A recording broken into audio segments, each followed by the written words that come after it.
अगर जिम गए तो प्रोटीन पाउडर लेना ही पड़ेगा।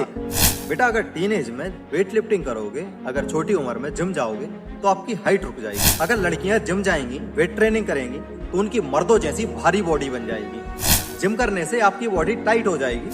तो जिम और फिटनेस इंडस्ट्री में कुछ ऐसी बातें जो कभी ना कभी आपने भी सुनी होंगी और जिनमें से आधी से ज्यादा सच है ही नहीं बल्कि पूरी तरीके से मिथ हैं। आज हम 10 ऐसे झूठ तोड़ेंगे जो जिम और फिटनेस इंडस्ट्री से रिलेटेड बोले जाते हैं और बहुत बड़ी जनसंख्या का हिस्सा इन झूठों को अभी भी मानता है। और हम बात करेंगे इनके पीछे के साइंस और रियल लाइफ एग्जाम्पल के साथ। तो चलिए वीडियो शुरू करते हैं। तो मिथ नंबर 1, बेटा अगर टीनेज में वेट लिफ्टिंग करोगे, अगर छोटी उम्र में जिम जाओगे तो आपकी हाइट रुक जाएगी। लेकिन सच ये है कि कोई भी साइंटिफिक रिसर्च ये नहीं कहती कि अगर आप सही तरीके से वेट लिफ्ट करते हो तो आपकी हाइट रुकेगी। आपकी हाइट का मेन बेस होता है, वो होते हैं आपके जेनेटिक्स और आपकी ग्रोथ प्लेट। ठीक है, ये दोनों बेस हैं आपकी हाइट बढ़ने के कि आपकी हाइट कितनी बढ़ेगी। अगर आप गलत तरीके से वेट लिफ्ट करोगे तभी आपकी हाइट को नुकसान होगा। अगर आपकी ग्रोथ प्लेट डैमेज हो जाए, ठीक है, अगर आप प्रोग्रेसिव ओवरलोड बढ़ाते हो, प्रोग्रेसिव ओवरलोड करते हो तो आपकी हाइट नहीं रुकेगी। अब मैंने कहा और आपने मान लिया, ऐसे थोड़ी होता है। किसी YouTube की वीडियो से सुनकर कोई बंदा कुछ बोल रहा है और आप उसे मान लोगे, बिल्कुल भी नहीं मानना चाहिए। चलिए हम रियल लाइफ एग्जांपल से समझते हैं। रेसलिंग, वेट लिफ्टिंग जैसे वेट उठाने वाले स्पोर्ट्स में अंडर 14, अंडर 17, अंडर 19 में बच्चे नेशनल इंटरनेशनल पर मेडल लेकर आते हैं। जब एक बच्चा इतने बड़े लेवल पर मेडल लेकर आ रहा है, इतना बढ़िया खिलाड़ी बन चुका है, तो जाहिर सी बात है कि उस बच्चे ने 8 से 10 साल की उम्र में ट्रेनिंग करना शुरू कर दी होगी। स्ट्रेंथ ट्रेनिंग रेसलिंग गेम का एक पार्ट है। ठीक है, स्ट्रेंथ, कार्डियो, फ्लेक्सिबिलिटी, मोबिलिटी, है ना, ये सब चीजें रेसलिंग का पार्ट है। ठीक है, और इसी तरीके से वेट लिफ्टिंग स्पोर्ट्स में muscle snatch, clean and jerk, ये चीजें होती हैं। ठीक है, तो अगर हाइट रुकती वेट उठाने से तो इतने सारे युवा खिलाड़ी इन स्पोर्ट्स में क्यों होते इतनी छोटी उम्र से? अंडर 14, अंडर 17, अंडर 19, ये स्पोर्ट ही बैन हो जाता। ठीक है, तो आप खुद अब समझदार हो। तो मिथ नंबर 2, जिम करने से आपकी बॉडी टाइट हो जाएगी और आपकी फ्लेक्सिबिलिटी खत्म हो जाएगी। लेकिन सच ये है कि जिम करने से आपकी बॉडी टाइट नहीं होती बल्कि स्ट्रेचिंग ना करने से आपकी बॉडी टाइट होती है। अब इसके पीछे साइंस ये कहता है कि अगर आप स्ट्रेंथ ट्रेनिंग के साथ, जिम करने के साथ अगर आप स्ट्रेचिंग और मोबिलिटी भी करते हैं तो आपका रेंज ऑफ मोशन बढ़ता है, आपका मसल मूवमेंट बढ़ता है, आपके जॉइंट्स खुले होते हैं। ठीक है, और आपकी बॉडी स्टिफ नहीं होती। अब मेरी मत मानो, इसको रियल लाइफ एग्जांपल से समझो। आप किसी रेसलर, फाइटर या कैलिस्थेनिक वाले बंदे को देखना, इनकी बॉडी फ्लेक्सिबल भी होगी और साथ में मस्कुलर भी होगी, स्ट्रॉन्ग भी होगी, क्योंकि ये स्ट्रेंथ ट्रेनिंग के साथ साथ फ्लेक्सिबिलिटी ट्रेनिंग भी करते हैं। ये दोनों को मैनेज करके चलते हैं। तो मिथ नंबर 3, अगर लड़कियां जिम जाएंगी, वेट ट्रेनिंग करेंगी तो उनकी मर्दों जैसी भारी बॉडी बन जाएगी। भाई मैं भी पहले यही सोचता था, पर सच ये है कि लड़कियों में लड़कों के कंपैरिजन में टेस्टोस्टेरोन, जिसे हम मसल ग्रोथ हार्मोन्स भी बोलते हैं, ये काफी कम होता है। इसलिए अगर लड़कियां लड़कों बराबर ट्रेनिंग भी करेंगी, उतनी ही डाइट लेंगी, तो भी उनकी इतनी भारी मसल्स नहीं बनेंगी।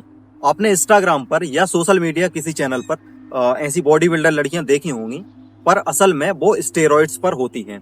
ठीक है, वो अलग से हार्मोन अपनी बॉडी में इंजेक्ट करवाती हैं और तब उनकी इतनी भारी मसल्स बन पाती हैं। नेचुरल ऐसा पॉसिबल नहीं है। आप किसी फिटनेस मॉडल को देखो, किसी गर्ल्स एथलीट्स को देखो, ठीक है, उसकी मसल्स उभरी हुई दिखती हैं, बाकियों से बड़ी दिखती हैं, लेकिन उनकी मर्दों जैसी भारी बॉडी बन ही नहीं सकती। वैसे नंबर 4, जिम छोड़ दोगे तो मसल्स फैट में बदल जाएंगे, या फिर फैट बढ़ाकर बाद में जिम कर लोगे तो फिर कटिंग आ जाएगी और फैट मसल्स में बदल जाएगा। देखिए ये दोनों बातें पूरी तरीके से झूठ है ना।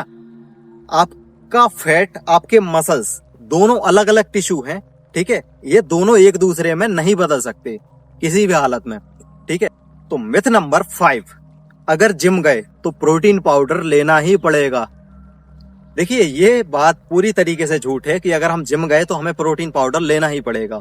अगर आपकी डाइट से आपकी प्रोटीन की रिक्वायरमेंट पूरी होती है ठीक है, तो आपको प्रोटीन पाउडर लेने की जरूरत नहीं है। और बहुत सारे ऐसे नेशनल इंटरनेशनल प्लेयर हैं जो घर की डाइट से ही, जो देसी डाइट से ही अपनी प्रोटीन की रिक्वायरमेंट पूरी करते हैं। और इसका एग्जाम्पल है हमारे सुशील कुमार पहलवान जी। उन्होंने ही अपने एक इंटरव्यू में बोला था कि वो शुरू से देसी डाइट ही लेते आ रहे हैं। तो मिथ नंबर 6, पसीना आना मतलब फैट बर्न होना। देखिए ऐसा नहीं होता है, ठीक है। पसीने आने का मतलब होता है आपकी बॉडी का कूलिंग सिस्टम काम कर रहा है। जब आपकी बॉडी का टेम्परेचर बढ़ता है तो बॉडी पसीने को रिलीज करती है आपकी बॉडी को ठंडा रखने के लिए, ठीक है। इसका कैलोरी बर्न से सीधा कनेक्शन नहीं होता है। कैलोरी बर्न होती है जब आप कम इंटेंसिटी से लंबी एक्टिविटी करते हैं। मिथ नंबर 7, अगर जिम गए और बॉडी बनाने के बाद जिम छोड़ दी तो तुम्हारी बॉडी पहले से भी खराब हो जाएगी। ये बहुत बड़ा मिथ है और बहुत सारे लोगों से आपने सुना होगा कि अगर जिम जाने के बाद जिम छोड़ दी तो आपकी बॉडी पहले से भी खराब हो जाएगी। देखिए ये बात सही है कि आप जिम छोड़ोगे तो आपकी परफॉर्मेंस डाउन जाएगी, मसल लॉस भी होगा, लेकिन 1-2 हफ्ते या 1-2 महीने में ज्यादा फर्क नहीं पड़ेगा, ठीक है। अगर आप लंबे टाइम से वेट ट्रेनिंग छोड़ोगे तो जाहिर सी बात है कि आपकी बॉडी को लगेगा कि इन मसल्स की कोई जरूरत नहीं है और बॉडी मसल्स को लॉस करना शुरू कर देगी, ठीक है। आपकी बॉडी अडेप्टिव होती है, ये परिस्थिति के हिसाब से अपने आप को ढालने लगती है। जब आप वेट उठाते हो तो बॉडी को लगता है कि मसल्स की जरूरत है तो मसल्स बढ़ने लगती हैं। वेट उठाना छोड़ दोगे तो बॉडी मसल्स को लॉस करने लग जाएगी। सिंपल सी बात है, ये तो बॉडी की अडेप्टेशन है। किसी भी स्पोर्ट्स को करने के बाद आप उस स्पोर्ट्स को छोड़ोगे तो आपकी परफॉर्मेंस डाउन तो जाएगी ही, ठीक है। ये सिंपल सा लॉजिक है, लेकिन आपकी बॉडी पहले से भी खराब हो जाएगी, ये कोई साइंस नहीं है, ठीक है। ऐसा नहीं होता है। बल्कि जब आप जिम छोड़ने के बाद, मान लीजिए आपने 5-6 महीने जिम छोड़ दी और जब आप दोबारा जिम में जाओगे, दोबारा वेट ट्रेनिंग स्टार्ट कर दोगे तो आपकी रिकवरी भी जल्दी होगी उसके कंपैरिजन में जो अभी जिम स्टार्ट कर रहा है, ठीक है। 3 से 4 महीने में आप पहले जैसी बॉडी पा जाओगे, ठीक है।